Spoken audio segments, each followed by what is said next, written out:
Құрметті оқушылар, біз бүгін 8-ші сыныпқа арналған 9-ші бөлімнің жұмысын талдайтын боламыз. The World of Work, яғни бұл жұмыстар әлемі, яғни бізде мамандықтар, жұмыстар туралы бөлімге арналған. Жалпы бұл жоба 2 тапсырмадан тұрады үнемі бізде listening және writing. Listening, яғни беріліп тұрған мамандықтарды тыңдап, осы кестені толықтыруымыз керек. Яғни ол мамандық қандай және ол не істейтінін табуымыз керек. Бізде ол тыңдалымның сөзі беріледі және бізде мінекей дұрыс жауаптары да бар. Біріншінде write деген жазбайсыздар, бірден shop assistant. Оны қаяқтан білдік? Go shopping, sell clothes and accessories деген сөзден білеміз. Яғни бұл дүкенде сатушы, не істейді? Дүкенде тұрады және де әшекейлер мен киімдер сатады мысалы. Tour guide екінші біздің мамандығымыз, яғни туризмде бұл гид. Tourists, a tour guide, the boat trip. Оған байланысты кілт сөздер, туристер, дәл сондай гид, және бұл қайықпен саяхат деген білдіреді. C, dentist, яғни dentist have a problem, look after teeth. Dentist проблема және бұл тіске қарау.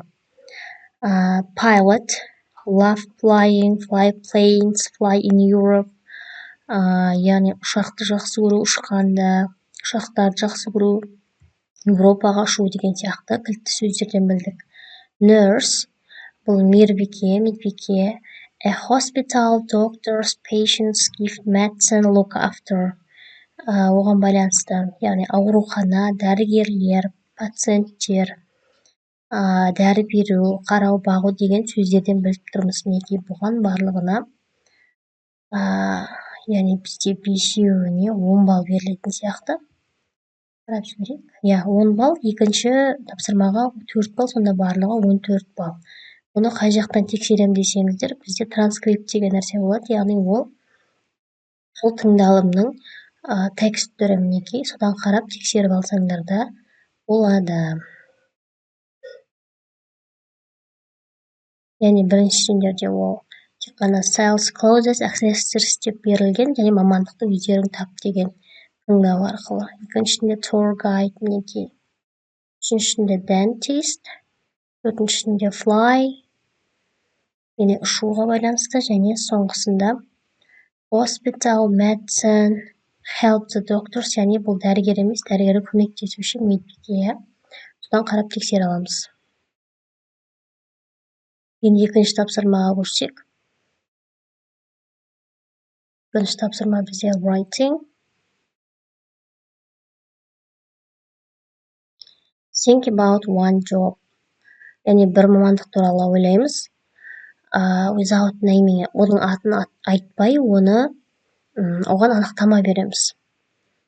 Және сипаттаймыз. Ол үшін бізге не істеу керек? Present continuous қолдану керек. Яғни созылмалы осы жақ. Бірақ ол келер шақ мағынасында болу керек. Яғни логикалық тұрғыдан оны біз белгілі бір параграфтарға, яғни абзацтарға бөлсек болады. Негізгі өткен сөздіктерді қолдануымыз керек. Мысалы қысқаша мен көрсетсем, мысалға fashion designer, бұны бірақ жазбаймыз.